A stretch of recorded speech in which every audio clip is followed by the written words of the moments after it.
My castaway this week is a rock musician. He'd planned on becoming an astronomer, but while he was studying for his doctorate, the music that had always occupied his spare time took over his life. This was due not only to his dedicated professionalism — he'd made his own guitar out of hardboard and a lump of mahogany — but also to the recruitment of a charismatic lead singer called Freddie Mercury.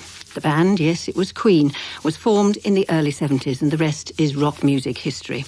This summer, the man who started it all stood tall on the roof of Buckingham Palace playing God Save the Queen as part of the Golden Jubilee celebrations.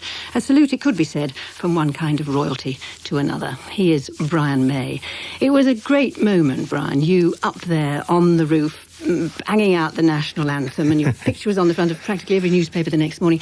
But you said it was an exercise in fear management. What were you frightened of? I wasn't frightened of falling off. That wasn't the problem.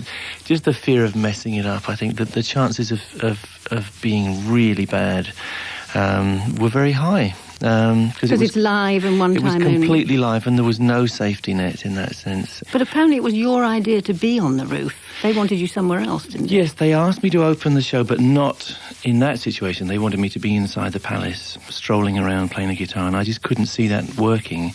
So after You're not exactly a strolling minstrel, are you? No. That's not quite your image. No, and I thought, well, if I'm going to do this, I have to be up there. I have to be this lone piper sort of figure. Well, that's right, but there was something terrific about that, this kind of icon of the rock industry standing on the very roof of the establishment, if you like. Yeah, I think I saw it that way. It was a symbol for my generation, because, of course, when I started off, it would have been unthinkable for somebody playing that horrendous rock guitar instrument, that loud thing, on top of the Queen's Palace. And your horrendous rock guitar instrument was that one I mentioned in the introduction, wasn't it? The one you made yourself, the Red Special. The one that I've had all my working life, yes, that I made with my dad. I calculate she's 40 years old next year. Yes, she's doing well for an old lady.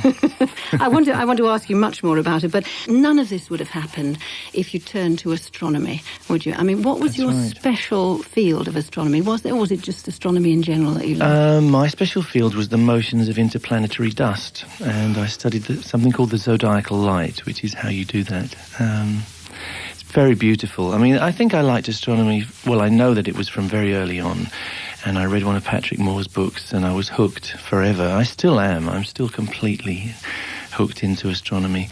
And when I was a kid, I wrote a monologue which I used to perform to this particular piece of music called Saturn, the bringer of old age. Now, it's much more appropriate now, because old age is getting very close.